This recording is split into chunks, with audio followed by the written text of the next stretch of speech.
ਇਹੋ ਹੀ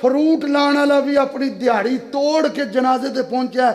میں ایک بندے نو آکھیا میں کہ سارے بابا جی نو بخشوان گیا سی، اے 8 کلومیٹر تک لمبا جنازہ، خدا دی قسمیں بخشوان نہیں سی گیا ہے، اے تے اپنی بخشش دا سامان کروان گیا تے۔ تے حضور نال وفا کرو، جڑا سرکار نال وفا کردا ہے اللہ انہاں نو ہمیشہ سلامت رکھدا ہے۔ ہمارے بڑے ہی محترم محسن ہمارے قبلہ پیر طریقت رہبر شریعت حضرت علامہ ڈاکٹر شوکت علی عابد صاحب